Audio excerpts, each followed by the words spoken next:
Welcome back to the 411 Podcasting Network. I am your host, Larry Csonka, and this is episode 39 of the 411 On Wrestling Podcast. You can follow our show on iTunes, Stitcher, Spotify, Google Play, YouTube, and of course the 411mania.com website.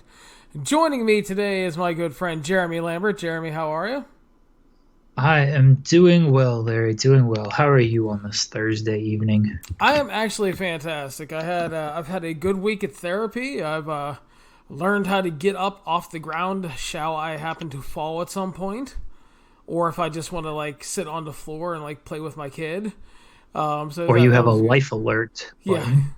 But got to practice walking up and down steps, which actually went well. And ironically enough, much easier with the prosthetic leg because my left knee was so shitty after all these years. And I was dealing with a torn ACL before I had the whole amputation. So that actually went a lot better than I thought. And no, just another good week overall. No complaints. And I actually had a nice night this evening. I hung out with my oldest daughter. She decided that we hadn't got to go out and do anything together in a while, and she wanted to go to Waffle House, and I'm always down for that. So we went and hung out at the Waffle House this evening and had a nice time on. Just hung out and talked for a while. So that was my evening. It was good. I saw you posting pictures of Waffle House, and I was very jealous. I was. I had a nice time and had a little steak and eggs and some good stuff, But yeah, it was nice to get out, and I haven't been able to, wasn't obviously going out a lot, and it's a little easier going out now, and going out less with the wheelchair and walking more with the leg and stuff, and so that's been good. Well, I'm glad to hear you're doing better, buddy. It's always, again, your goal. Your goal is WrestleCade. That's right. I'm getting there, man. Slowly but slowly, but it's going well. Can't really complain. But yeah, it's been a busy day. I was actually back on the semi-news coverage beat for a little bit this morning, so it was WWE Financials Day. And a fun day. I have to cover that as well. And yeah, it's always fun listening to Vince McMahon try to tell you why business isn't tanking right now. Yeah, and that's we're not going to get deep into the business because that's not exactly what Jeremy and I do best, but we will talk a little bit about the WWE Investors Conference call, and Vince McMahon in particular. And this was if you guys never listened to these calls, they are always fascinating. First of all, there's George Barrios Bingo, where he has his various talking points of churn and, EBITDA and all the things that he likes to talk about. And then there's also the Barrios deflection game, where he gets That's my favorite one. Yes, he gets asked the question, and he goes, "We'd rather not get into that right now," or we're not going to get into specifics. That. And the best one is they were asked about the upcoming India TV deal, and he was like, "Well, we're not going to get into that right now because the deal's not done," which I understood. So then the caller goes, "Well, I have a follow up." They're like, "What kind of internal metrics are you using to think that you're getting such a big deal and that it's going to be such a benefit for the company?" He goes, "Well, we're not going to get into internal metrics." It's like, this is a fucking investors call. You're supposed to get into internal metrics here. It's why the question was asked. I love the financials call because it's Barrios just dodging everything he can or giving a bunch of non-answers or scoffing at the answers, and the investors are always trying to push and see, well, what about this, even on things like today he avoided Fox Sports and NXT. Those reports are out there big time, and he's like, yeah, we're not getting into that. And Michelle Wilson pipes in now and again, and then Vince gets on, and you can tell he doesn't want to deal with these business questions and just wants to talk about kind of the wrestling aspect of it. But these people are more or less business people, not so much wrestling fans. But when Vince gets pressed about wrestling stuff, he doesn't want to talk about that either. And so he just defiantly answers all of these questions. He sounded in such a good mood today. The best part is the start of this call when Vince starts off and he goes, we released our financials this morning, and the revenue is down, and it is what it is. But we've completed more TV deals, and we have a new India one coming up. And he's like, but it was just like, he sounded so defeated like 8 seconds into this call. It was like, oh my God. I was like, that was great.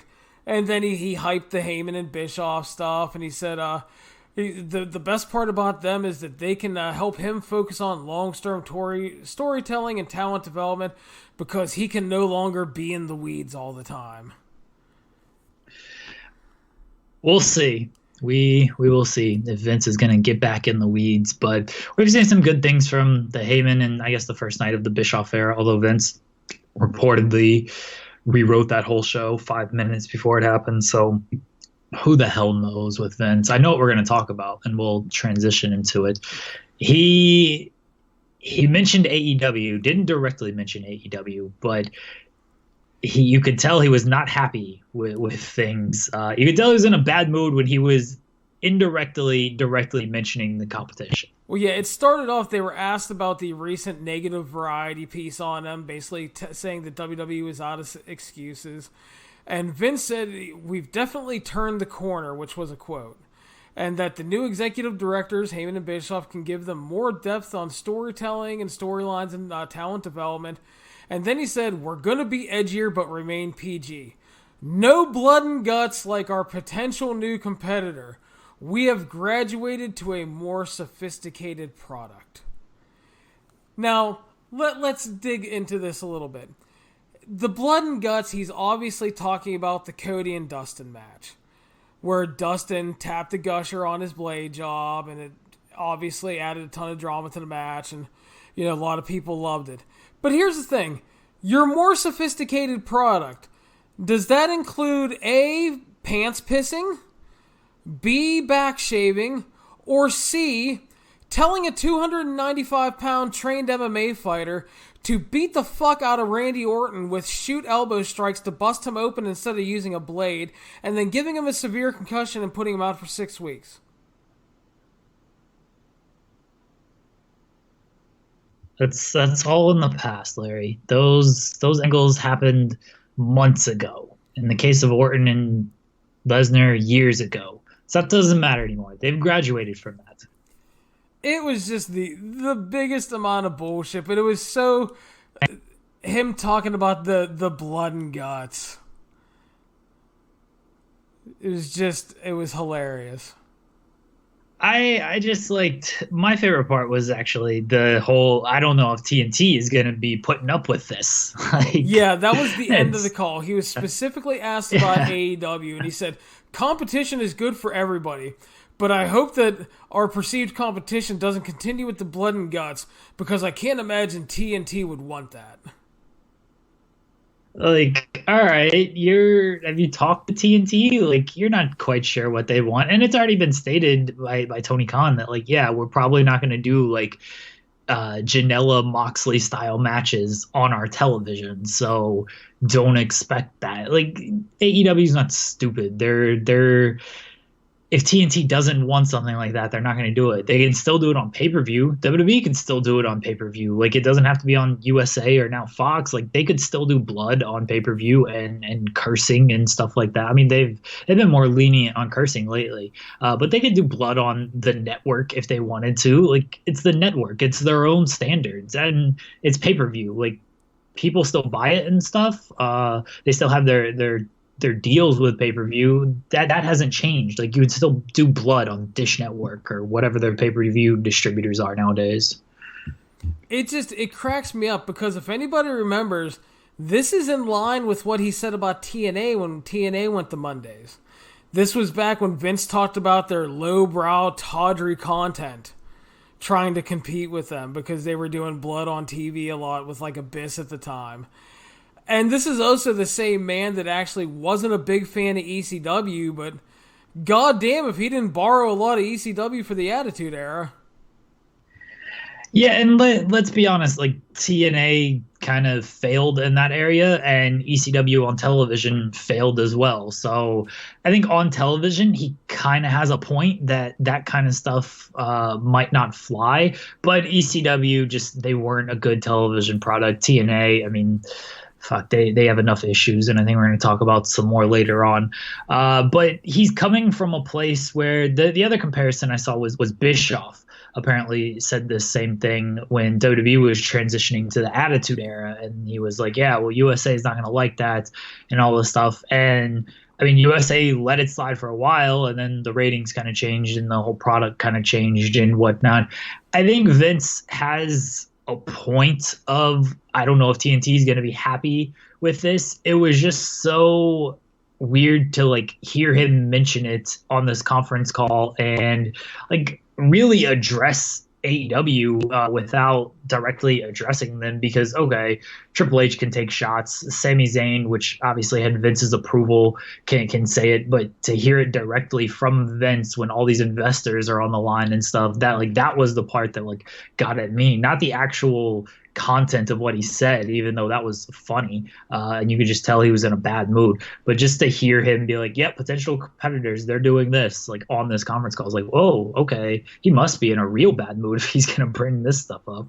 Yeah, that was really interesting today, and the Vince calls can be so much fun because there are times where he just doesn't sound like he cares, and he just kind of says stuff, and then there's today where he's just like angry and pissed off at the world, and and basically the short of the long of the whole financials is basically all the key metrics are down, and that's in a WrestleMania quarter and a quarter where they had a Saudi Arabia show. So live events are still down, ratings are down, revenue stuff down, but they did make a profit in the quarter, and the long-term picture is the fact that they're going to make a fuck ton of money come the fall with the TV deals, and they're going to have a profitable year at the end of the year, and that's all that really matters, which is why the stock didn't drop dramatically or anything like that and actually went up. So, I mean, that's the kind of the short take on it, but it's just, like Jeremy said, it was just more fascinating to hear Vince actually, because in the past they would be asked about TNA and they'd be like, well, we don't really have competition.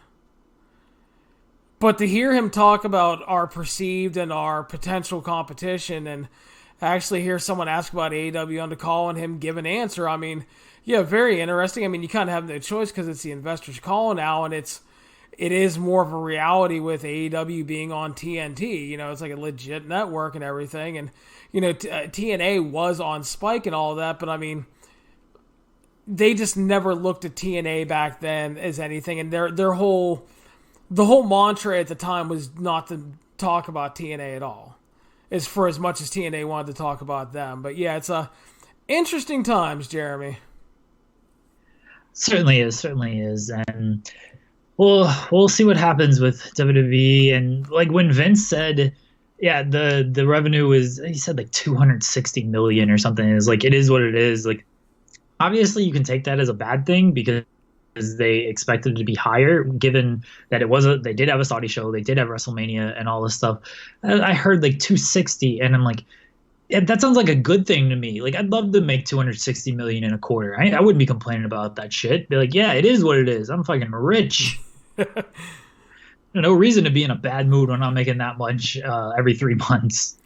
Yeah. So, but yeah, interesting times. It's always fun to listen to this. But yeah, if you guys ever have a chance, you can find the calls on the WWE corporate site. It's not like you have to like have a super special invitation to get into it, but it's the George Barrios bingo and deflection game is honestly the best part. But yeah, Vince talking about AEW is very interesting. And we talked a little bit about past TNA, and we're going to talk a little Impact Wrestling right now.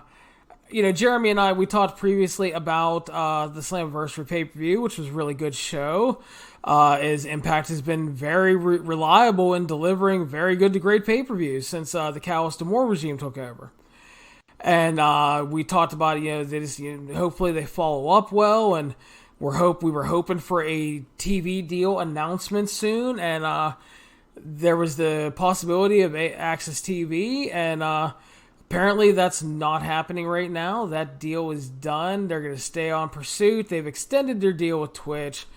But apparently the real big story now is that Anthem was looking into trying to buy Access TV as far back as December, and to obviously make that a home for Impact. and another revenue stream for that company.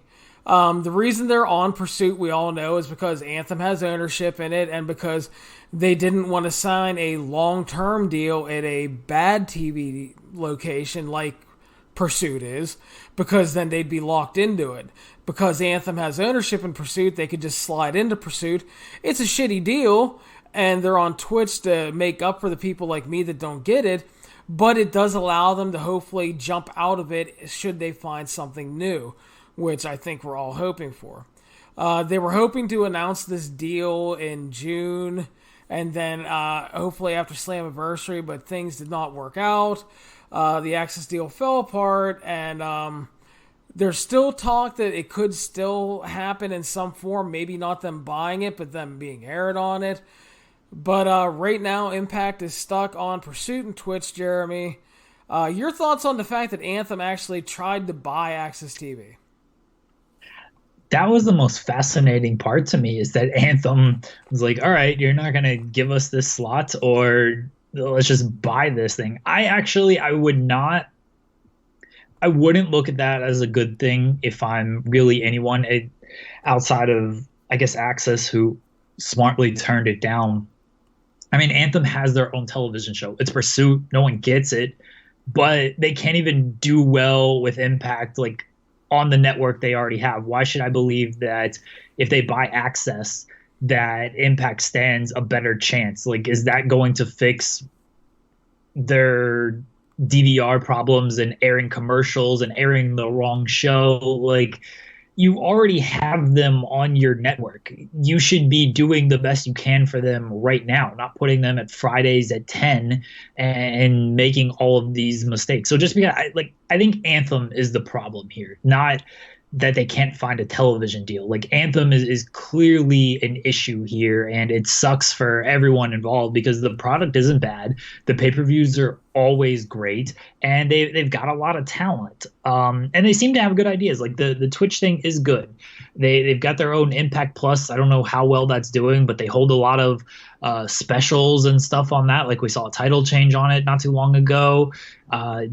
It's basically the WWE network for Impact, except they kind of have more like singular live specials. I guess technically every WWE pay-per-view is on the network, but still, Impact is doing very well with their streaming service.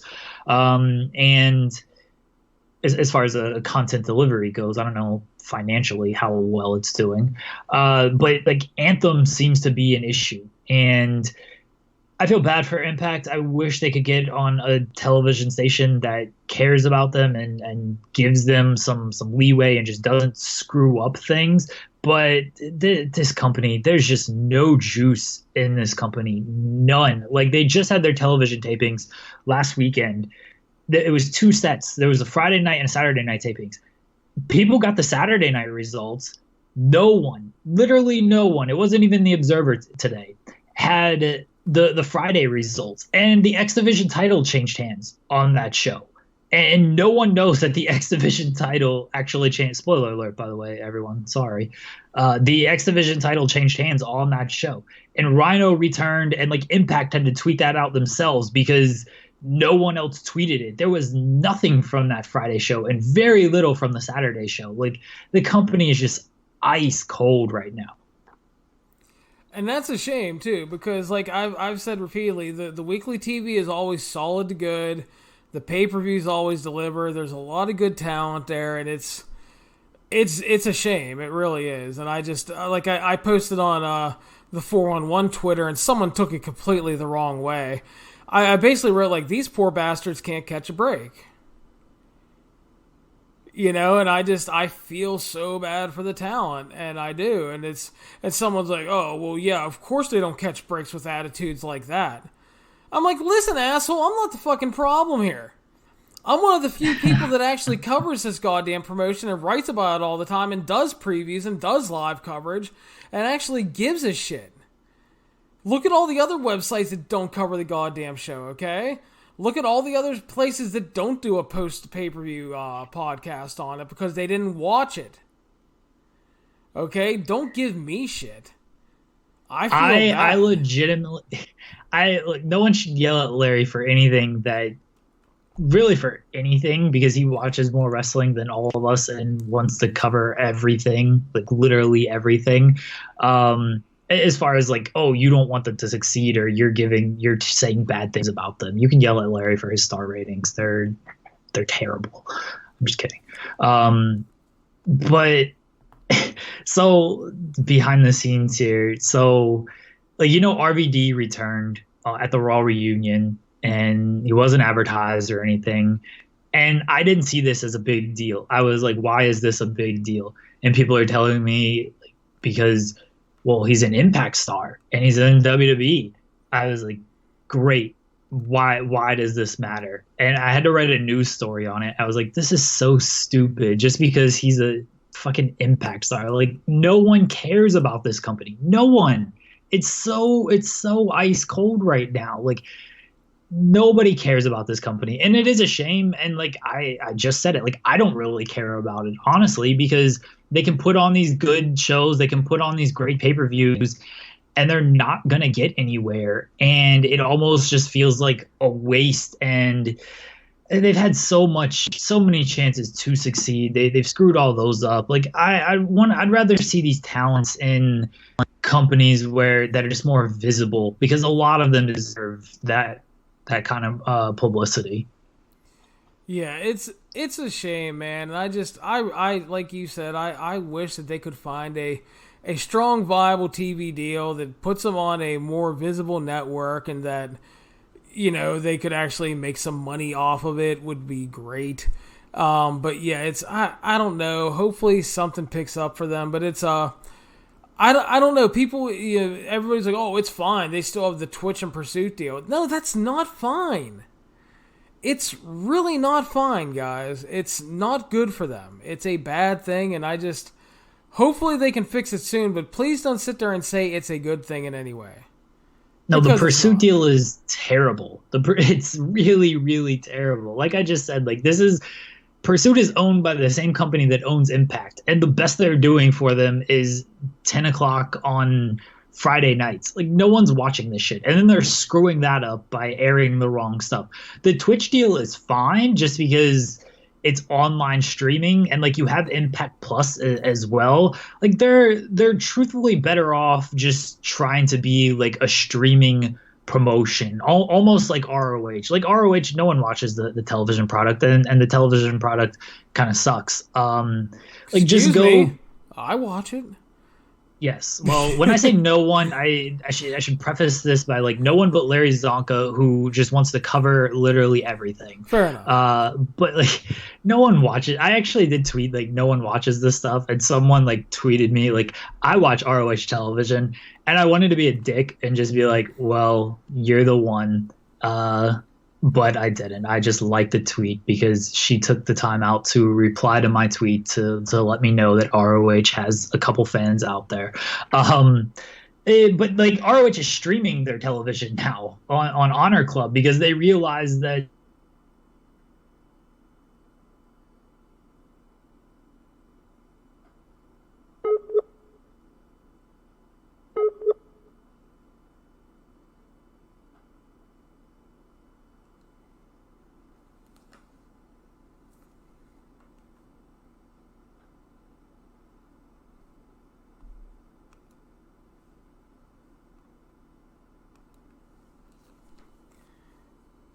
I will kill the awkward silence now, as Jeremy has been disconnected. But yeah, and that's to go on to continue to talk about ROH a little bit. It's not like the ROH product is hot in any way either right now. So I mean, it's not that we're defending the ROH product either. They have their own issues, and we'll talk a little bit more about the ROH issues later on. But it's it's definitely just Impact needs to do something, and I hope that they can figure it out. And yes, you're gonna hear the Skype stuff now while I try to. You there? Yo, okay, yeah. Okay. My power just flicked off, but I put my internet to my phone, so in case it happens again, you shouldn't lose me. No problem. I waited a couple seconds to see if he'd pop back on, and then I just I said, by no means were we defending the ROH product either, because they're ice cold as well.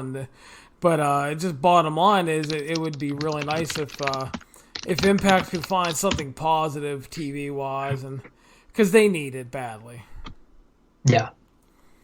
So that's so again, and I'm sure some people are going to play the whole I don't like Impact card, but you know what? I've been covering the damn product since it started, and there's probably almost nobody on this earth that has spent more money on that product covering it than I have. So we will move on.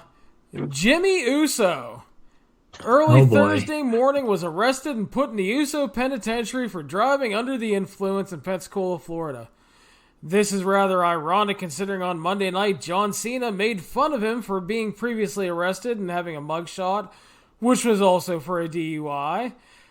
Basically, he was given a speeding citation. The officer was driving behind him. Basically, he was speeding, driving erratically, swerving left and right. Uso pulled over. He smelled of alcohol, refused to take DUI test, and was then arrested.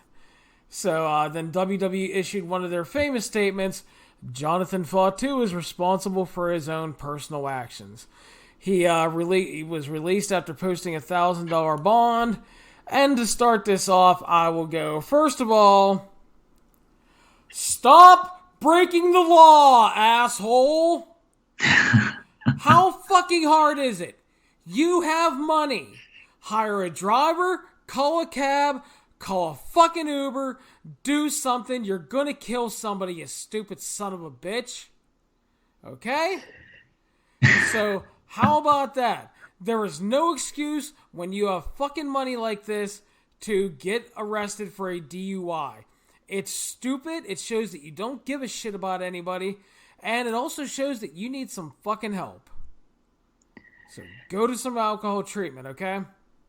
I think getting help is the biggest thing here, because this isn't his first DUI. I think it's his third overall. He had one in 2012 and 2013. And then he had the disorderly conduct charge earlier this year. It's clearly some type of an issue. And I mean, WWE offers treatment programs. Like, just enter into one and get treatment. Don't worry about your spots in the company. Like, you just signed new 5-year deals. You're fine.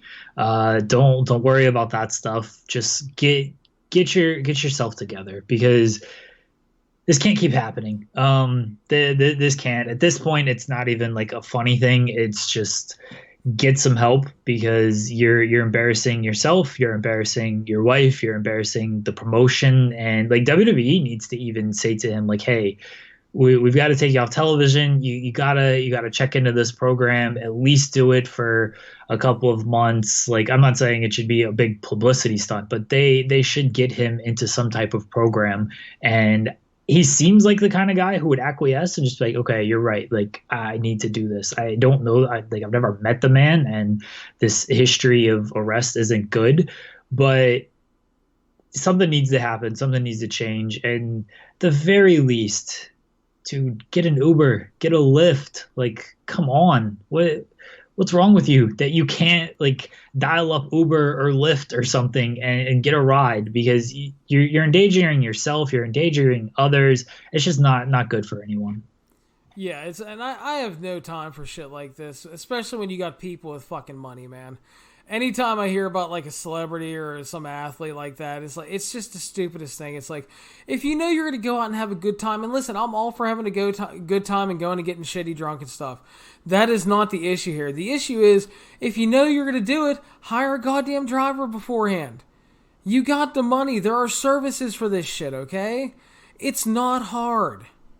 But yeah, it's just a poor decision. I am all for him being pulled off TV for a while and sent to rehab or whatever treatment they need to do for him, because, as you said, it's not the first time, and it feels like it's a part of a bigger problem.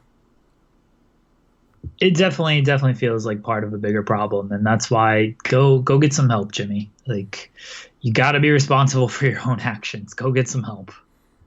So a little bit of breaking news here on the Twitter, Jeremy. New Japan has announced the first entrance for the Super J Cup 2019.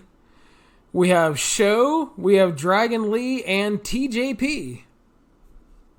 All right, we're in good business here with Show and Dragon Lee. Yeah, so that's good. TJP will be a fresh face in there too, so it'll be interesting to see if that parlays into more New Japan work for him. He's already won the most prestigious cruiserweight tournament in the last 5 years, so got a history of winning these things. There you go. So yeah, so that's that'll be fun to look forward to. I'm excited about Super Jacob. But moving on, we will talk about obviously some of the other big news of the week was AEW finally announced their TV time slot, and that's going to be Wednesday nights, 8 to 10 p.m. on TNT, starting October 2nd. And then I think the real question now is, because there have been tons of rumors, and you brought it up, of talking about the investors call, Jeremy. Will WWE counter program with an extended version of NXT on Fox Sports 1? I think they will. There's a lot of smoke to this, and usually when there's this much smoke, there's some type of fire. Putting it on Fox Sports 1 would certainly be the way to go. Like, AEW would still be at an advantage, especially if NXT stays 1 hour, even if they go to 2 hours. Like, TNT's just in more homes than Fox Sports 1. But WWE's at a bigger promotional advantage. They could potentially have NXT promoted on Fox during NFL and MLB games and college football games and that nature. So they could be at a bigger promotional advantage if they go that route. But it seems like it's going to happen. Just depends on what it's going to be. I think it's going to be a 2 hour counter program no matter what, whether that's NXT being on there, whether it's and then like the studio show that is announced but isn't official. But I feel like the studio show will probably be that Wednesday night as sort of the bridge between Raw and SmackDown, and you have NXT as well. But I think regardless, you're going to see counter programming from WWE in some type of way on Wednesday nights on beginning October 2nd. Yeah, as you said, there's a lot of smoke to it, and the NXT to Fox Sports 1 rumors have been around since the initial announcement of the Fox deal. There's been a lot of talk about that, and honestly, the interesting thing is the viewership difference between Fox Sports 1 and TNT isn't that bad. TNT's in about 89 million homes. Fox Sports 1 is in about 82. So that's not too bad. But of course, the advantage WWE would have is the fact that it is WWE product and that they could be advertised on Big Fox. And then also you could have things like, there's been lots of talk about main roster stars appearing on NXT and doing stuff like that. And, listen, I'm all for AEW and I'm all for something new, and I'm hoping it works out really well because I think we need it, and competition is great. But, if you're going to pop up and tell me, like, Wednesday night on NXT, Daniel Bryan faces Adam Cole or some shit like that, and I'm going to be like, oh, you know what? Probably going to want to watch NXT first that night. Because there's a lot you could do. But it, yeah, and again, it's, we joke about it from time to time, but, why would you expect anything less? When Vince gets into war mode and he wants to prove he's the best, these are all calculated hits by the World Wrestling Federation, man. It's what Vince does. And I'm not saying that in a negative way. It's just that's what they do. No, I don't look at it as a negative thing at all. Like, you're gonna bring. Everyone says NXT is the best brand in WWE, and they're right in my estimation.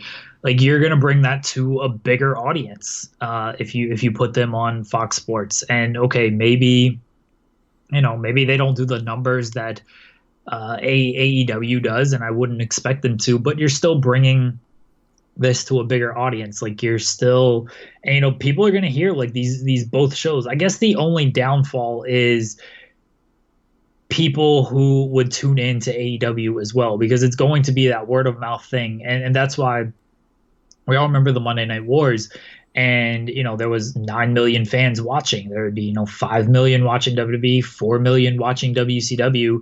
And then when WCW went out of the way, everyone just thought, okay, well, now 9 million people are going to watch WWE. It doesn't quite work like that, but it worked because more people had just heard about wrestling during the Monday Night Wars, and so they tuned in to both shows. There wasn't much crossover, and I guess we're learning that there's still not a whole lot of crossover between the AEW pay-per-view audience and the WWE pay-per-view audience. So you're just going to get more people watching on Wednesday nights, and it's just going to boost the profile of both shows, even if it's not like a crossover between the two like people may think. It's just the word of mouth is going to boost the profile of both shows. Yeah, I think that in this case, though, there probably will be a lot of crossover because I think the kind of people that enjoy the NXT product are the kind of people that are looking to watch AEW. Because they're for sure. They're looking for more of a wrestling-based show, and there's a lot of people that. How many times do you hear people talk about I don't watch Raw and SmackDown, but I don't miss NXT and love Takeover? I would venture to guess that everyone who knows about AEW already watches NXT, but maybe not everyone who knows about AEW. Let me get my thoughts together on that. As I blank out on what I was trying to say. Everyone who watches NXT knows about AEW, but maybe not everyone who watches AEW knows about NXT, because NXT does cater to that like hardcore online fan base. And so if you're watching NXT, you probably know about AEW. But if you're watching AEW, you might not know about NXT because maybe you saw like an AEW ad on during the NBA playoffs or something, or maybe you've just seen something in the public eye. Your friends have been talking about it, and they're holding these big shows on pay-per-view and stuff. But you're just not like a WWE fan, so you don't watch Raw or SmackDown, and by proxy, you've just never really heard about NXT or never thought to check out NXT because it's associated with WWE. But now, if they're going head to head and you see people talking about NXT while they're also talking about AEW, and all these people are praising it, if you had never watched NXT prior to that, but you're an AEW fan, you would now be more likely to check out NXT. So I think this would actually benefit NXT more because again, I think those that watch NXT know about AEW, but maybe those that watch AEW don't know about NXT. Yeah, it'll be interesting to see what happens. There's a lot of talk, everybody, what the ratings would be. And obviously that's kind of impossible to tell right now because AEW has not been on TNT yet. So we don't know what that base audience is, but we do know that when NXT aired on the USA Network at one point, they did like an hour special last year. It was like special on the one Wednesday night they did. I think they did like 800,000 viewers. So, I think you could safely say that Fox Sports has a little less penetration than USA, but I think you could safely say that NXT, just on a baseline with a little bit of promotion, will probably do 600,000 to 800,000 if they air it on Fox Sports 1. Can AEW match that? Again, we don't know because we don't have a metric to go off of. So it'll be really interesting to see what happens and how those audiences cross over, and to see like what DVR numbers will be. Because, obviously you hear a lot of stuff about the +3 numbers coming in late and Raw and SmackDown have become more DVRable as of late. So if this happens and say NXT expands to 2 hours and say that they happen to, go straight head to head, which is going to be the show that gets more DVR numbers? Who's going to win the straight head to head?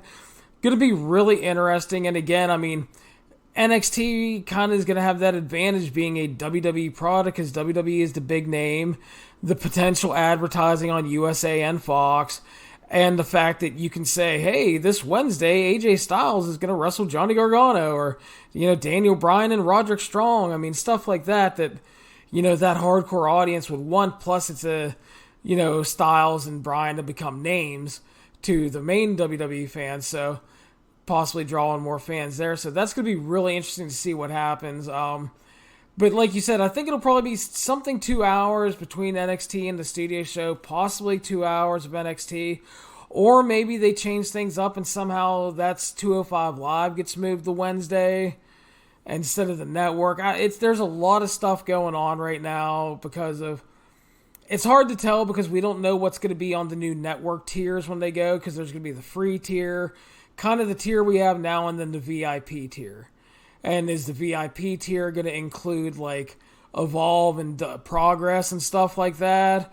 Or are they going to move like the big 4 pay-per-views to the VIP tier? And then, I've heard speculation that they might put like Evolve specials on the free tier and use those to counter-program AEW pay-per-views. I mean, there's all kind of stuff going on. It's going to be really hard to tell, but keep in mind, WWE is, whether you like it or not, they're going to counter-program, they're going to play dirty pool at times, but it's going to be a war to some degree, and, Vince talked about competition today, and he gets excited for it, Jeremy. Vince and competition, I think this will reignite the flame for Vince McMahon, and that, I think that's a good thing, because he needs something like this to really get him going. And if he is looking more big picture now and isn't looking and allows Bischoff and Heyman to do sort of that lower level work for him, it could be a great thing for WWE. Vince has enough generals around him, whether it's Paul Heyman, Eric Bischoff, Triple H, obviously, those 3 right there are guys you would probably want in the trenches with you, all things considered. And Vince is he's a leader. He's led WWF through really good times and really, really dark times. So I think this is going to be good for everyone involved. And if WWE is counter programming with NXT and Evolve, and it's a no-lose situation for them, because if they do that and AEW wins or barely wins, it's okay, we're throwing up our 3rd brand against you, and a show that we're not actually associated with, that we don't attach our name to. We promote, but we don't attach our name to. And if they win, then it's you're not even competing against our 3rd brand and a show we don't attach our name to.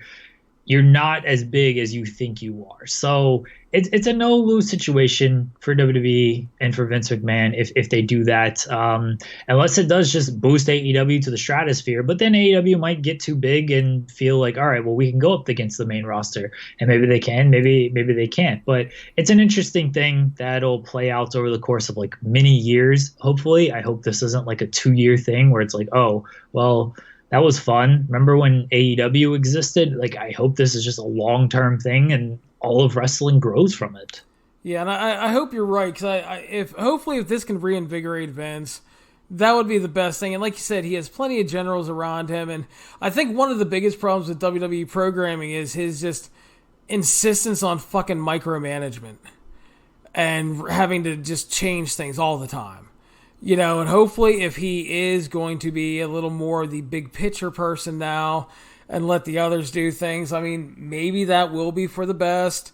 But yeah, I'm hoping for good things. I know I'm excited about it. I don't see this potential counter-programming war, whatever you want to call it, as a bad thing. This is just more interesting times to be a wrestling fan. And, 2019, dude, what a time, right? 2019 certainly has been wild and is only going to get crazier in the coming weeks and then into the fall. The fall is just going to be nuts, especially October. October is going to be so crazy. I'm excited for it. Yeah, because October, you got the big AEW TV debut. You have SmackDown moving to Fox. You have MLW going on pay-per-view. So, I mean, yeah, a lot of stuff going on. Speaking of things going on, we're talking about people working together and working against each other, and we had a falling out this week, Jeremy. The Ring of Honor and National Wrestling Alliance are no longer working together. NWA champion Nick Aldis is now off of the ROH Super Summer Card show on August 9th, which was going to feature a NWA title defense against a member of Villain Enterprises, as well as ROH and CMLL stars on that show. It was supposed to be a pretty big show, and they've now lost that match and the rumored NWA tag title match that was going to be on the show. Apparently, the split was amicable. Dave Lagana, who's the NWA vice president, finished up his work with ROH this week as he was producing a lot of the ROH pre-tapes and promotional videos. And Billy Corgan is still planning to focus on producing some form of weekly NWA series later this year. The question is like, I get that Billy wants to do his own thing, but if you're going to have a TV product, you need to have a roster. And you need to actually sign people. And the thing is, right now, the NWA has been running, like, they've run a couple big shows. Like, the Crockett Cup was with ROH. They ran the 70th anniversary show. But it's not like they're running shows with contracted talent. You know, they may have agreements with some guys for things like Aldis and Eli Drake and all that.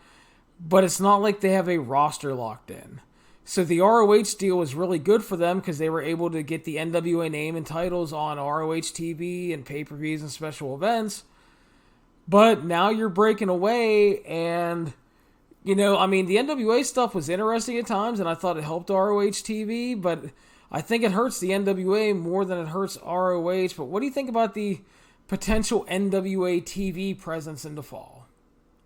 I thought this relationship was really good for both parties because I didn't view the NWA as a television company because, like you said, they don't really have a roster. Like, they've got Aldis, they've got Eli Drake, they've got a couple other people who are under the dudes who lost to PCO and Brody King in the Crockett Cup. What's his name? Who sucked? Bram. He sucks. Like, they've got him and they've got a couple other people, but they don't really have like a roster, especially not a roster to run a television show. So that part was weird. And I thought the ROH deal was very beneficial because, like, NWA could get the title on ROH. ROH is a good sized promotion, so it gave NWA some exposure. NWA was always very generous to ROH as well, and maybe they used ROH's name a little bit, but still, their events were branded around ROH. They had a lot of ROH talent on there. ROH was mentioned a lot. I thought the NWA ROH deal was not in terms of like results as far as like wrestlers you can work with, as far as publicity goes.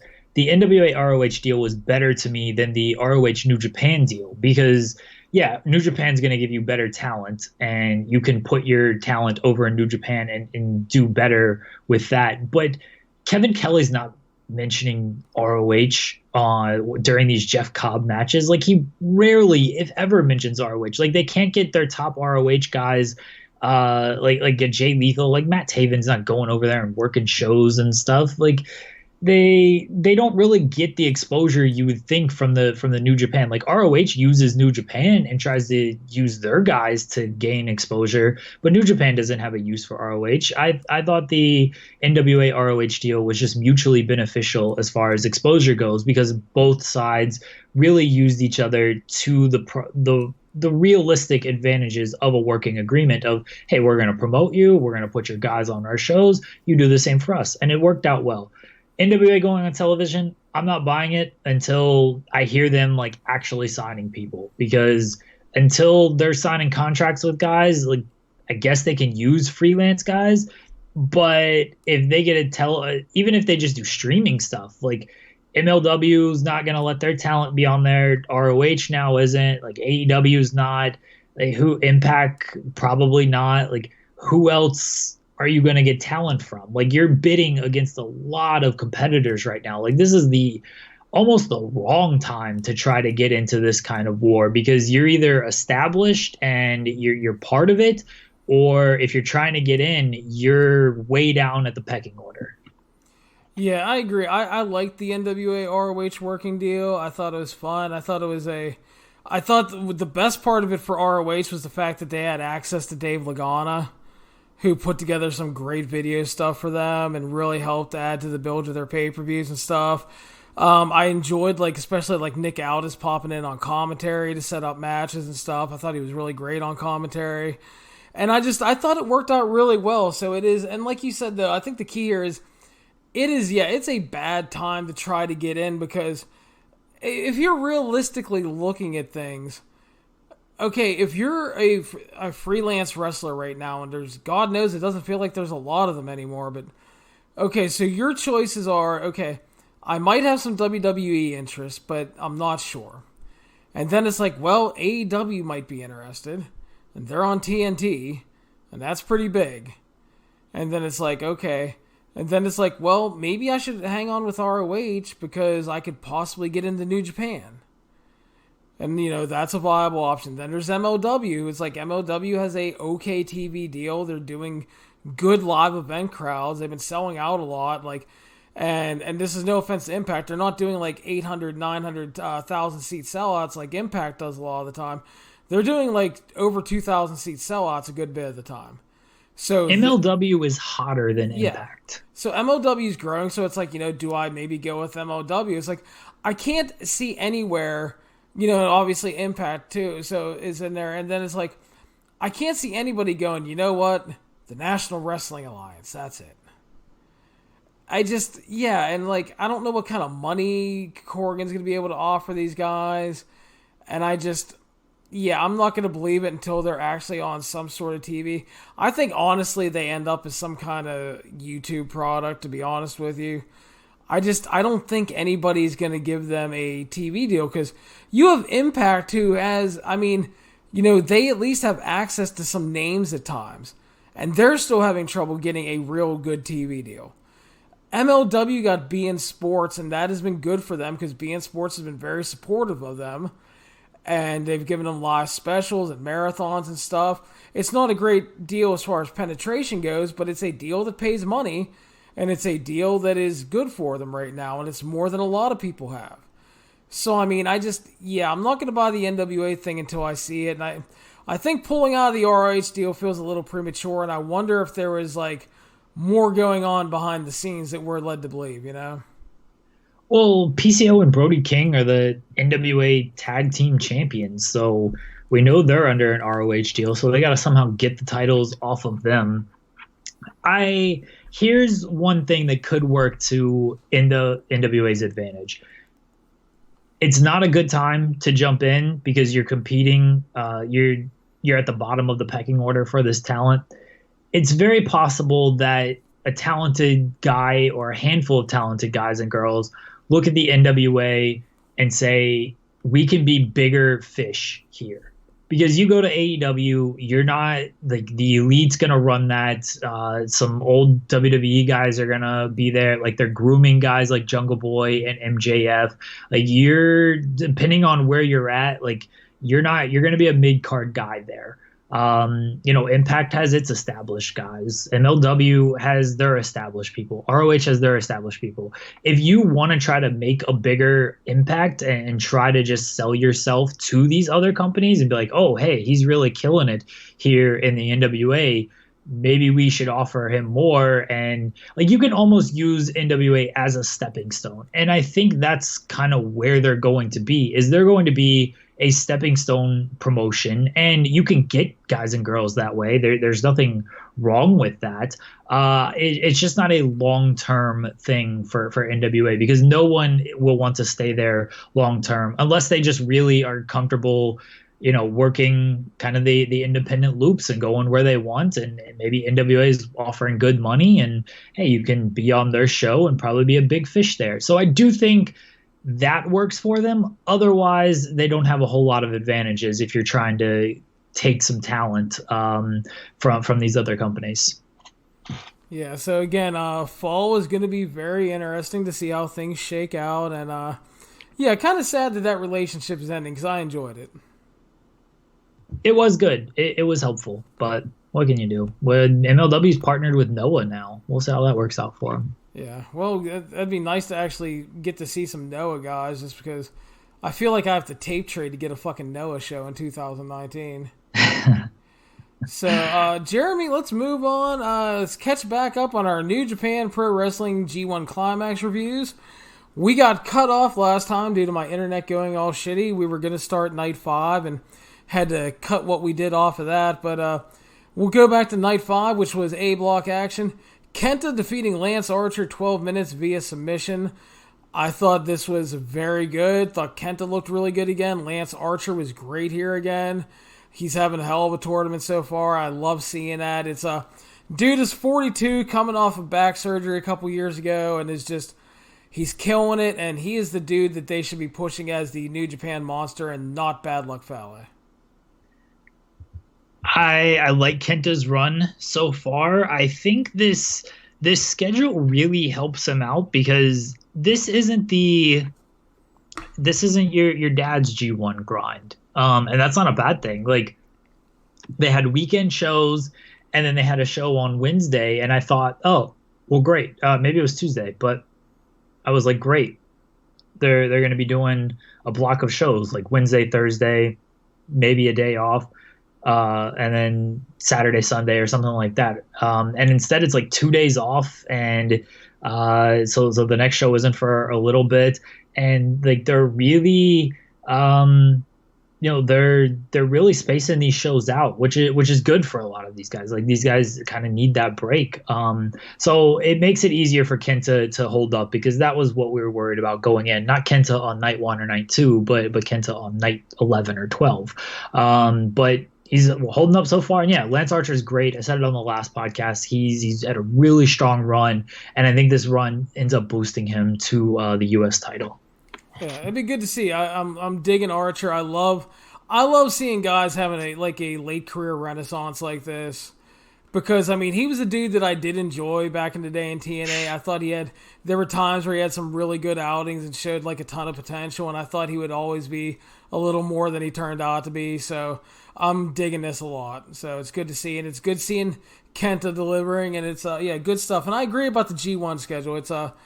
It's less of a grind this year. I think they've learned lessons from the past couple years, which is good, because I think they know that they burnt guys out badly, because there are guys that don't want, you have like your Will Ospreays and Kota Ibushi's who don't want to take a night off, in any way. And they just want to go out there and kill it. So it's working out good so far. Moving on, Evil defeated Sonata, just over 18 minutes. Jeremy, your thoughts? Like this match, like Sonata's run so far as well. Never a huge fan of Evil, but he was good in this match, and they're tag team partners, so a lot of history to play off of, a lot of kind of one-upsmanship, and a lot of I know what you're gonna do kind of stuff. So that stuff always works. Like when you have tag team partners who can work together in a singles environment, and it doesn't always work. We've seen throughout history where tag team partners just don't always click in singles matches. Evil and Sonata certainly did, though. So good match. Evil winning, I don't know, don't quite like it. I wish they still would just kind of do more with Sonata. Fair enough. I like this one more than you. I thought it was pretty great. I love the one-upsmanship and the move stealing and the I know what you're going to do before you're going to do it style thing. Sonata's run, a bit surprising so far. Not as successful as I would have thought, but he's obviously delivering in the ring, so he has that going for him, and that's also part of the G1. You may not have a great record, but you have a chance to show off in the G1, and sometimes that's almost more important. Moving on, Okada defeated Bad Luck Fale, just over 10 minutes via pin. Shockingly, and God bless Okada, got a good match out of Fale, because he knows what to do and he knows what Fale can't do, and he sells like a motherfucker for him. And it was far from great, obviously, but I thought it was good. Okada and Fale matches are never like bad, because Okada knows what he can do with Fale. It wasn't anything special. It was kind of every G1 Okada Fale match, and again, that's not a bad thing. It's just, you've got it, like, it's Fale. He's not going to have a great match even if it's with somebody like Okada, but Okada does his best with him, and it turns out to be fine. Yep. And next up, Hiroshi Tanahashi defeated Zack Sabre Jr. via pin, although according to Jeremy, it does not count on the official standards because Taka Michinoku is not at ringside. That's right. But no, great matches always between these two. They know how to work with each other so well. It was a move of constant counter and chain wrestling, and just hold after hold and countering out, and just Zack trying to, take advantage of Tanahashi's various injuries and transitioning from submission to submission to submission. just really, really great stuff as you'd expect from these two. And Tanahashi picks up the win, and Zack is still over. Love Zack Sabre, love Tanahashi. Zack Sabre knows how to work with him. I mean, Tanahashi works with everybody well, and I always say it's tough to have a bad match with Zack because of his style. He can blend with anybody. But Zack Sabre Jr. with his Tanahashi, his whole thing is like he's broken down, he's beat up, every limb is ready to fall off at a moment's notice. And so that's what makes the Zack Sabre Jr. matches so much better, is because all of that limb work that he does, it's like, oh, he's going to rip this man's arm off, he's going to rip this man's leg off. Like, the joint manipulation stuff works well against anybody. It works even better against Tanahashi when you just know the story of just kind of how beaten down this guy is over the years, but then he's Tanahashi, he overcomes, and that's what happened here. So tough for these two to have a bad match that does not count anyway. Yeah, so great stuff though. And yeah, Zack obviously off to a rough start at 0-3 at this point, but he's had great matches. So again, it's not the optimal results for him, but again, as long as you're impressing, and I think that's important. And then the main event of Night 5 was Kota Ibushi defeating Will Ospreay, 27.5 minutes. I thought this was absolutely excellent, and at this point, I had it as the best match of the tournament. Your thoughts, Jeremy? Obviously, great match. Kota Ibushi rules. Will Ospreay rules. They were nicked up going into this match, and you knew that was going to be part of the story. It was. They also did a lot of callbacks to the Wrestle Kingdom match. Just overall, just a great piece of business. And not much. Ibushi wins, which he certainly needed, and not a whole lot more to say about it. Like, it was just a fucking great match. Yeah, and sometimes that's all you have to say about it, because it's I don't know. I'd like to get deep into analyzing sometimes, but sometimes it's a great match is a great match. So that's the best way to put it. So we'll move on to Night 6. We're back in B block action. Shingo defeated Tai Chi in the opener of the evening. Actually, a really, really good match with Tai Chi toning down to bullshit and actually working hard. Shingo is just great. He tried to kill each other with lariats and everything, just pummeling each other. Great stuff. And Shingo picking up the win, which he should have, because Tai Chi sucks. Tai Chi does suck, but he had a good match here. I credit completely to Shingo. Yeah, it was good. I didn't like it quite as much as you do, because I have a bias against Tai Chi, and so it's just tough for me to enjoy his stuff. But I love Shingo and did really enjoy this match, considering it involved Tai Chi. That's fair enough. I understand that. I mean, it is hard to get into some guy. Like, I have trouble getting into his matches sometimes, and they don't do a lot for me a lot of the time. But yeah, I did enjoy this. The adorable Hawaiian boot of Jeff Cobb got on the board, defeating Juice Robinson, 13.5 minutes. Thought they had a good match. Just never quite got to that next level and felt great for me. Agreed. And the crowd, this was another one where the crowd wasn't 100% into it. I think if they do a similar match with more time, even though this one got 13-14 minutes, so they did have time. It's not like it was a 9-minute match or anything.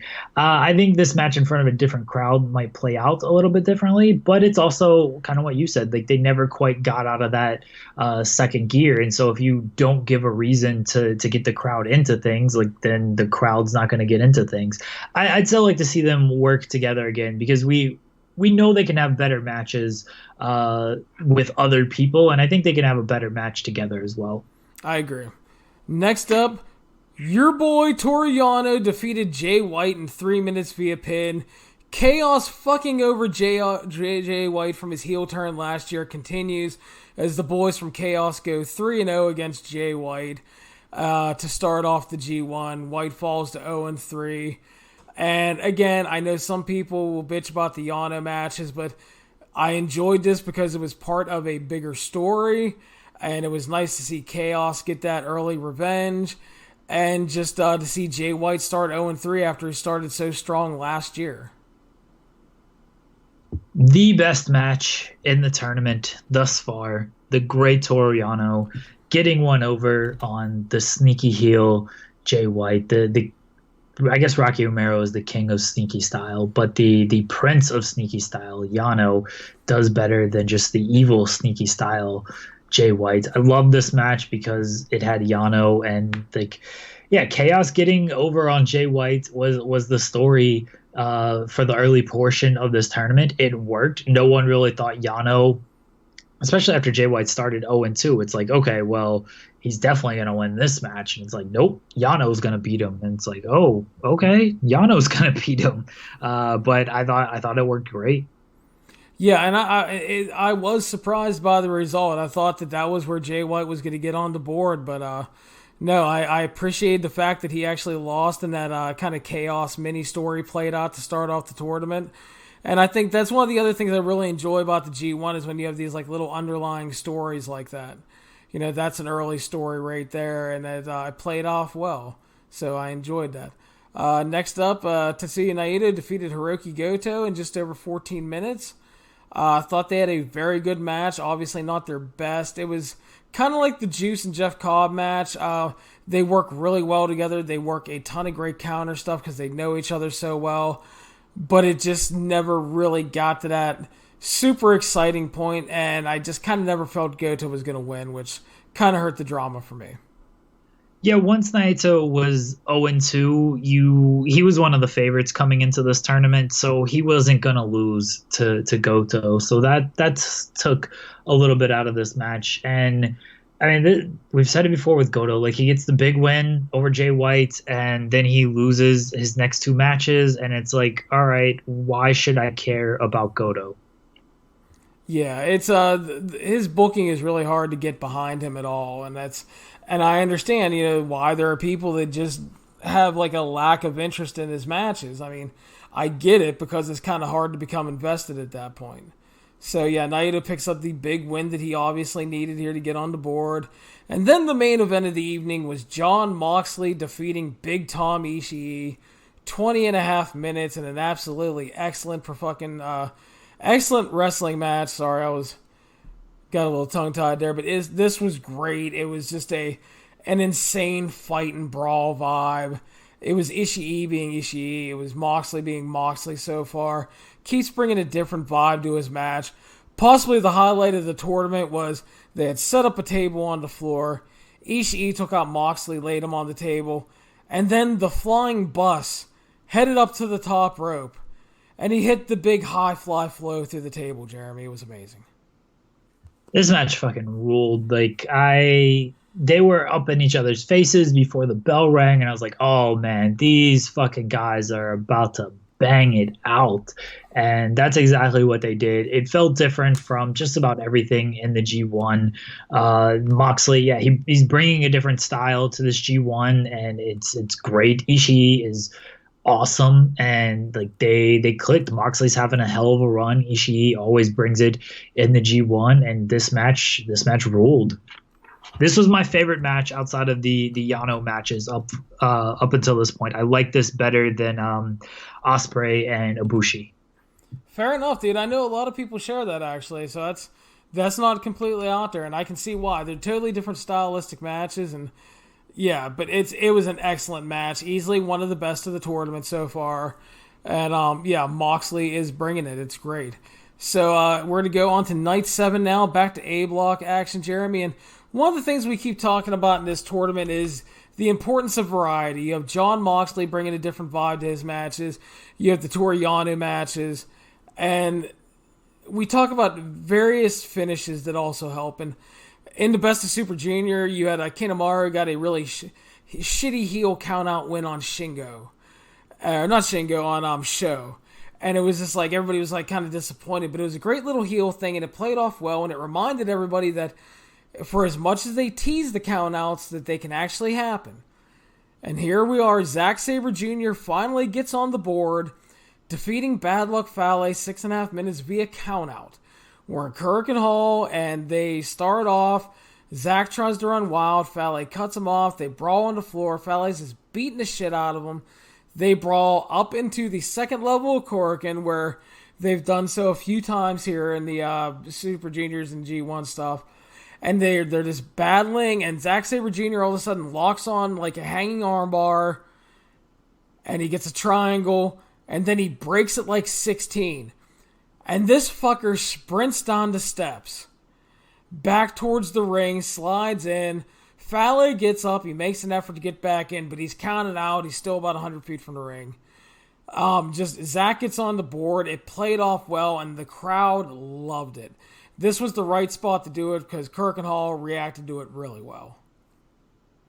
They do these count-out teases, it seems like, every single match, and it always, gets to 18 or 19, and then both guys will be in the ring.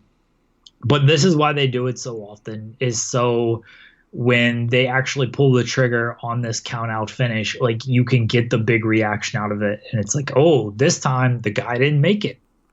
So it shows that they do all of these teases, and it could mean something, even though 95% of the time, like, it doesn't. Zack Sabre finally wins in a match that still doesn't technically count, but at least he did win. And Fale, they protect the shit out of him in these G1s, and this was another way to do that. The match was nothing special, but it was a creative finish, if nothing else. Yeah, and I really like the finish because, again, you're selling the fact that the count-out is a viable finish, and so that's why it worked well for me. Plus, when the crowd actually reacts to it like that, instead of, like, groaning, like, you see, like, count-out like on Raw or something, and people are just like, But, like, the crowd actually popped because Zack outsmarted the asshole Fale, and so it worked, and it was good to see him get on the board. Tanahashi defeated Lance Archer up next, just over 12 minutes. Jeremy, your thoughts? Archer continues to have a strong run. This match wasn't like spectacular, but it was still very good. Tanahashi's great. Tanahashi he needed the victory roll to win, so it comes off as almost a fluke-like victory, or, the veteran Tanahashi, who's been in this position many, many times before, outsmarted Archer. Not that Archer hasn't been around, but he hasn't been in this G1 level of competition. So Tanahashi just kind of outsmarted him there. So it played well. Archer looked strong, and Tanahashi pulls it off. Yeah, I agree. Very good stuff. Lance Archer delivers another very good performance. The Ace rides again, picking up a much-needed win. Next up, Kenta goes undefeated so far, defeating Evil in 15 minutes. Thought this was really good as well. Good hard-hitting stuff. Match by match, Kenta is getting more confident, more comfortable, feeling more like older Kenta. He's never going to fully be older Kenta, but he's great when he can be an asshole. And he was just like... The best way to put it is he was a condescending asshole this entire match. Just in the way he delivered his offense, the way he reacted to Evil, the way he talked to him. Just worked out really well. Another really strong performance for him. He goes 4-0 and is set for a big clash with Okada this weekend.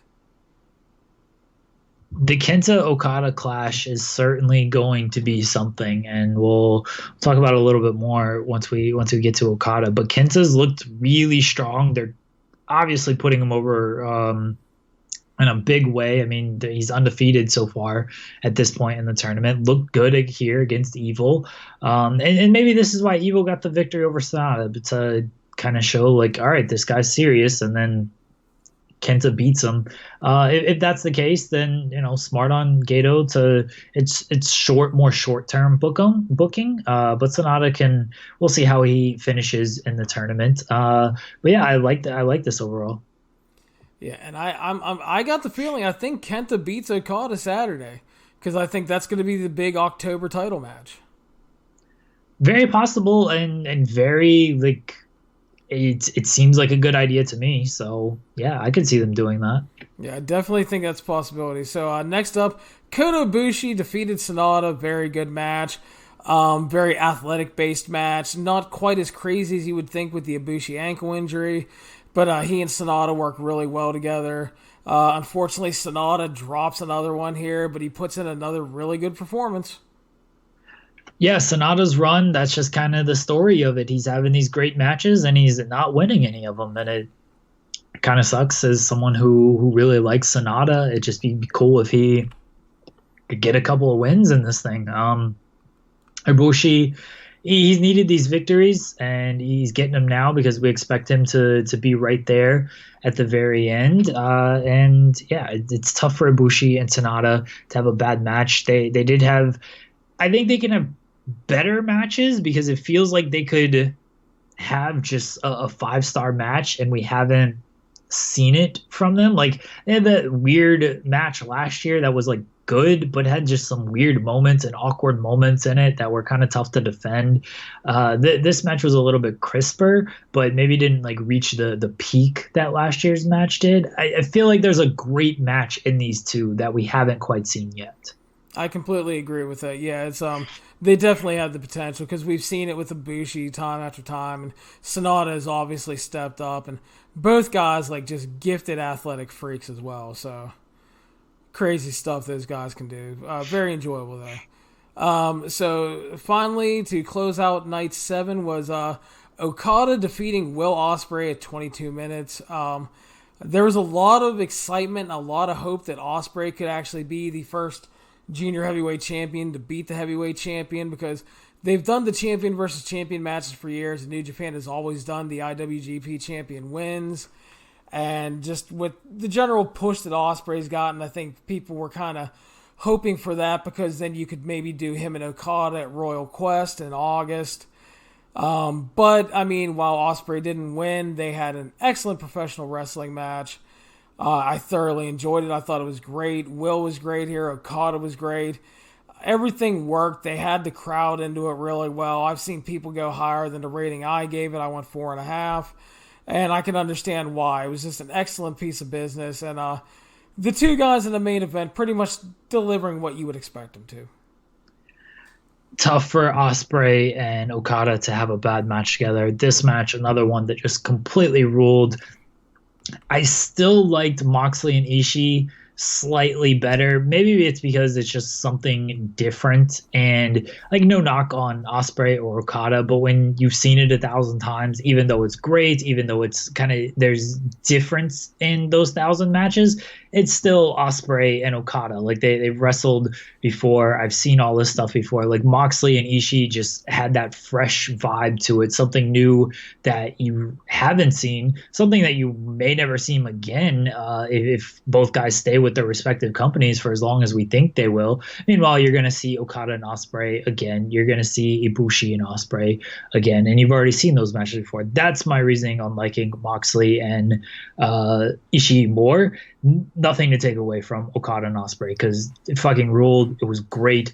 And yeah, Okada wins. Not too surprising. I'm with you. They could have put Will over here, set up something at Royal Quest, but Okada, I like that he stayed undefeated going into the Kenta match. I think if Kenta beats him now, that win for Kenta means a whole lot more. And I think Kenta needs that victory to really establish him as a New Japan threat more than Ospreay, because Ospreay's already at that level. Yeah, I mean, Ospreay's a made man at this point, and like you said, that's when you look at it afterwards, it's like, it's a little disappointing they didn't have Ospreay win, but then when you're looking at, like you said, you look at the bigger picture and the fact that Kenta's, about to they're about to have this match, and he may be a title contender down the line if he beats Ospreay, and I think that's the play here, honestly. It makes sense. So it's not a complaint. I just, it kind of felt like I was watching that match and the crowd was so into it, and I'm just thinking to myself, I'm like, this feels like the time. And I mean, obviously they thought different. And again, you can go back and you can make various arguments on when the time is right for things. Because I mean, we can argue that Naito should have beat Okada at the Tokyo Dome because the crowd was hot and the time was right. But then you look how they did it to build the record title run and to do the crowning of Omega and stuff, and how that played out. I mean, it's kind of hard to argue that it didn't work out for the best still. But again, I'm not going to argue if somebody thought Ospreay should have won. But I think it works out well for what they're doing here. And yeah, it's going to be, I'm very interested to see what Kenta and Okada looks like on Saturday. It's going to fucking rule, I would assume. I mean, one would think so. Moving on, this will catch us up on G1, Jeremy. We go to night 8, which was back to B block action. Started off with Juice Robinson defeating your boy Toriano in just over 4 minutes.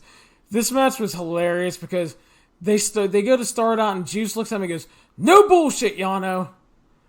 And so the first thing Yano does is go after the buckle pad, and then he tries to cradle him 100 times and goes for about 50 low blows, which Juice keeps countering. But the story was here that Juice Robinson is not that immature young man that doesn't know anything anymore. He has picked up on all of Yano's shenanigans and finally overcame the Sublime Master Thief, especially because he did not have dreadlocks to tie to the barricade this year. The wrong man won. That's about my only complaint with this match. It was exactly what you would want from a Yano and Juice Robinson match. Even though this is like super serious Juice Robinson, like he still has that fun side to him. So it was what you would want from this match. Juice was serious. He told me, he's like, "No fucking bullshit." Yeah, well, but he does it in such a like campy way that it's still like Juice Robinson. So he's such a good performer. My daughter, Hannah, my older daughter, was going to work, so she popped in when I was reviewing this, and she saw Juice come out. And if you haven't seen Juice lately, I mean, Juice is he's the flamboyant Juice Robinson, and he always has his multicolor stuff, and he's wearing like multicolored long tights, and he has like the white jacket, and then he has like this kind of like miniature looking white Undertaker hat deal going now. And my daughter walks in, I'm reviewing this match, and Juice walks on. She goes, "Is he the master of ceremonies for the Pride Parade?" And I laughed. And, could be. And that is not like an anti-gay joke for anybody gets pissed, because my young daughter goes to the Pride Parade because she is openly gay, so fuck off. I don't want anybody turning this into some stupid bullshit. But I laughed at that. That made me laugh at 5:30 in the morning or whatever the hell time I was reviewing this and trying to stay awake. He certainly could be. And yeah, no one give Larry shit about this. That's stupid. I'm glad you explained it, because somebody probably would have given you shit. Oh, I know how it works, dude. Someone, you know what they would have done? They would have done what they do to Meltzer.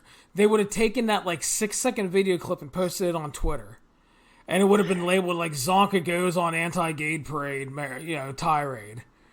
Yeah, but Dave doesn't clarify and actually does stick his foot in his mouth a little bit too often. No, I agree, but there are times that people creatively edit clips, though. Yes. So it's like, that's what I'm saying. That's what it had done to me. But yeah, I mean, I don't care. I laughed. It's 5:30 in the morning. My daughter's dropping me off a coffee and making a funny joke. I laughed. Deal with it. So Juice picks up a big win there. He's had a good run. The honest stuff, again, it is what it is. He gives a guy a night off. It was funny and entertaining. I laughed at the repeated no bullshit stuff, and then him constantly going for the low blow, and Juice was just like, "Fuck you, dude. I'm too smart for this year. I'm not a young boy anymore." So good stuff. Next up, not so good stuff. Taichi defeated Goto. 12 long minutes. It was a very Taichi match. All the horrible bells and whistles that he likes to use. And could have done without this one. Taichi sucks. Goto looks like a geek. This match did nothing for anyone. Yeah, and I think that's the worst part, is it did not help anybody at all. So next up is the Jon Moxley defeating Shingo. 14 minutes, 45 seconds via submission. This was a great piece of business. Moxley not only brought the brawling style in, but he also decided to throw a little wrestling in there to take advantage of the bigger, stronger Shingo. He attacked the knee, which we saw done during the Best of Super Juniors. Hit the knee trembler a few times. He worked a posted figure 4, just working the knee the whole time. Eventually won with a clover leaf. And Jon Moxley, undefeated so far in the G1, heading for a clash with Naito. This was the match where Moxley has clicked with me throughout this whole tournament. I've literally just said Moxley and Ishii was my favorite match. But when Moxley's making his entrance for this match, and maybe it's because he was coming off the Ishii performance, I was like, this guy is a fucking star over there, and like just in the world. This guy is so good. And again, maybe it was because I just watched the Ishii match. He cut that great promo on the AEW Road 2. And like just his whole persona and everything right now, everything just feels like it's clicking for this guy. And then he goes out there and he has another great match with Shingo. And like you said, he had the brawling style, but he clicked in with some technical wrestling, a lot of William Regal influence we saw in this one. And just everything about this guy is working right now, from his in-ring work to his character to just the way he carries himself. Like everything is clicking for this guy. Exactly, and it really is. And he's not only wrestling like a star, he looks like a complete star right now. And I mean, I know AEW and New Japan aren't working together, but do you know how bad I would love for them to, just so Shooter Umino could go on his excursion to America and work AEW and be with Mox all the time?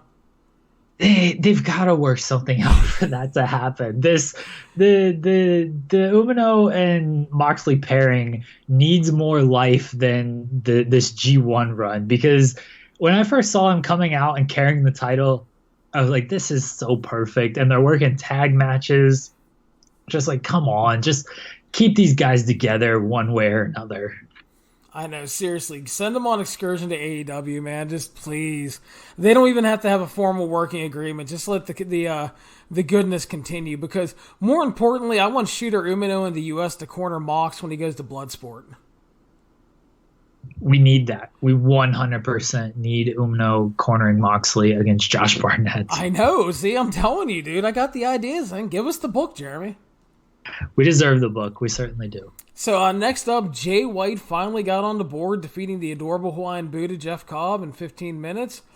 It was a very Jay White match, heavy with the counter wrestling and trying to outsmart Cobb, which he successfully did most of the time. And then we got a little bit of the Gato influence and interference and stuff, which took away a bit. But I thought it was good overall. And White finally gets on the board after the run of losing to his former Chaos teammates, which I greatly enjoyed. Jay White needed this win. Going 0-4 would have been tough for him. Like, this guy was the last IWGP champion prior to Okada. Like, he was the last guy to hold the belt, and he's been put over really strong in the last year and a half. So to get off to that start, he couldn't afford to go 0-4. And now, I imagine he'll go on a run here, because this block, it's easier to justify some of these wins. Like, it's much tougher in the other block to give wins over like Ospreys and Ibushis and Kentas. But this block just has more winnable matches for Jay White, and I think he'll go on a run here, and this was the start of it. The match was good. Jay White's better than I think a lot of people will give him credit for, and Jeff Cobb's really good. Yeah, I really dig the counter style wrestling he does.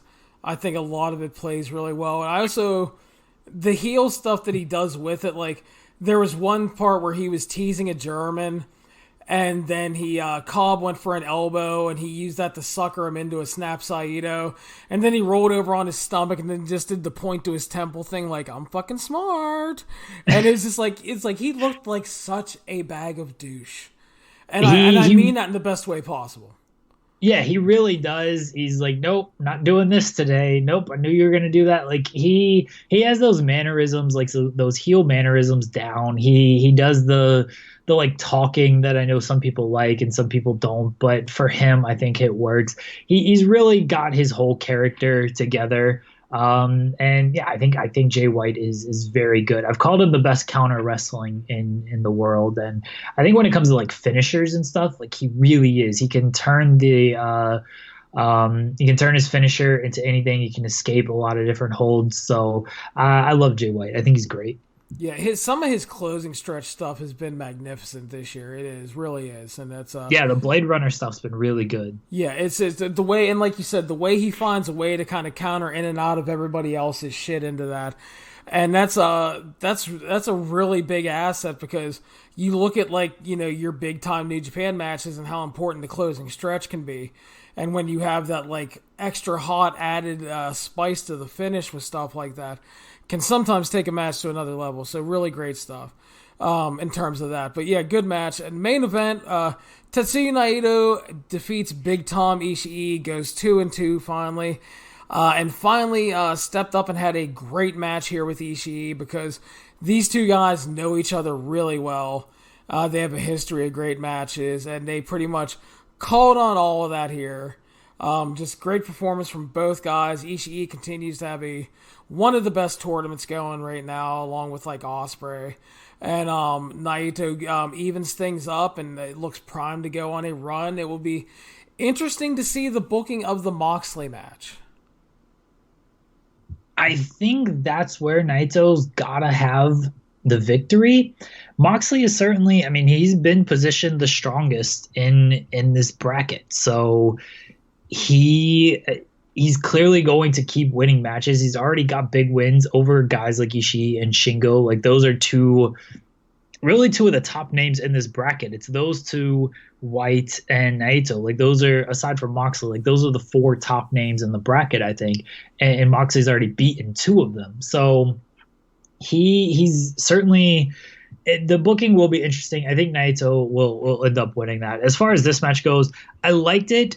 This is not a complaint against, I have 2 complaints. The first one has nothing to do with Naito or Ishii. My feed on New Japan World kept cutting in and out during this match. And even on the replay, I don't know what happened. It just kept pausing and then would pick up and then would pause again 3 seconds later. Very tough to get into a match when it pauses literally every 3 seconds and does it for a good like 5 minutes. It just interrupts the flow of the match. That is nothing. That's fair. I can 100% blame Taichi for this. Again, nothing to do with the performers. It's tough to get into the flow of the match when this keeps happening. And I didn't want to like keep going back and rewatching it because it just kept happening. So I was like, well, fuck it. I just want to get through this match. My second complaint, and I complained about this on Twitter, and I've complained about this before. Kevin Kelly's got to stop calling this Destino the first one. It's the actual Destino, because it just makes this finish look so weak. Like, literally everybody. And in this match, it really annoyed me because Kevin Kelly was like shocked when Ishii kicked out of the first one. He's like, oh my God, I can't believe that. Like, dude, Taichi just kicked out of this fucking move. Like, everyone kicks out of the first one. And Rocky Romero tries to save it like, oh, it's the short arm Destino. And I've seen people in the comments, because you comment on it, and people in the comments are like, oh, well, that's not the actual Destino and stuff. Like, cool, great. Maybe it's not. Maybe it is a short arm version. Maybe it is a different version than the actual Destino. Kevin Kelly is calling it like it's the 100% finished Destino with the long Destino. I'm not going to do it. But like, that's how he calls it. So it gives the impression that it's the top move. And then everyone kicks out. So it looks like he just always needs 2. It's very annoying that he calls it like this, and there's no, it makes the finish look weak. It just doesn't come off well for anybody. And I can agree with that. It makes sense. And yeah, people were kind of complaining about that again in my review, and I didn't say always. I said it was the short arm, the short Destino, and they're like, "Oh, Larry gets it confused all the time." I'm like, I didn't get it confused. I called it exactly what the fuck it was. I'm like, don't get mad at me. And then like I called something. I called a move something, and they were like, well, that's not what it is, it's this. And I'm like, well, maybe you should take it up with the fucking New Japan announce team who called it what I called it. It's like, I can only call what they're calling things, I'm like, I can't, just because it is something else. Oh, they were like, because Moxley does the same thing. He'll hit like the double arm DDT, which is Death Rider, and then like the elevated one is the finish. Right. And it's like, the first one's not actually Death Rider. It's just a butterfly DDT. It's like, oh, Jesus fucking Christ. Are we really going to argue this? Let's argue quarter stars while we're at it, too. What the fuck? Calm down. It's like, it's not ruining anything. But yeah, it's, no, I get what you're saying. It does make sense. Yeah. And yeah, I mean, you know what, though? I mean, it's like, I get what you're saying, but I also, I at least appreciate that Kevin Kelly is actually into the goddamn product. Because it's like, how many times do you see an exciting closing stretch in WWE and like Michael Cole and Corey Graves and them are too busy fucking arguing over Baron Corbin's vest to actually get invested in something, It's like, but yeah, no, it makes perfect sense what you're saying. But yeah, it's I appreciate his gusto and excitement. Sure. Either just call it the short arm Destino and don't drag out your O's so Yeah. long and then act shocked when someone kicks out because everyone kicks out of that. Or Naito just he needs a new like setup move. He needs a new signature move. And he can beat some guys with it early on to really establish it because he doesn't beat anybody with the short arm Destino. So he just needs something more to differentiate the two versions. And then you know what? When the shorter arm version hits, like then it can actually finish people if you have a new signature move, because then it can be called like, oh, it's the short arm, but it's still Destino. He just does it kind of a quicker version. It still has the same impact. Like you can actually reestablish that as a finishing move in the same vein of the typical Destino, because it's to the untrained eye, it looks like the same move. Like, unless you're a hardcore New Japan fan, if you're watching this for the first time, you're like, okay, he just hit literally the same move. The announcer called it the same. Why does it take him two to hit it? So I think actually just having a different signature move would be super helpful for Naito, in that you can do more with the short arm Destino after that, and then hopefully not everyone kicks out. And I wish they would have thought about that heading into the G1, because like we talked about, you had Kenta using the the label lock, and like kind of omoplata label lock for a submission on Lance Archer. And that's a viable finish now because he beat a guy with it and he beat a monster with it. So later on in a bigger match, let's say deep into the Okada match, he locks that on, fans are probably going to react to that as a viable finish, instead of just, oh, it's a submission hold. And, Right. Moxley used the cloverleaf on Shingo. So if he doesn't use that for a couple matches and then breaks out the cloverleaf later on, again, it's going to get more of a reaction because we've seen him win with it. So, no, I mean, I totally get your point. I think it's an extremely fair point.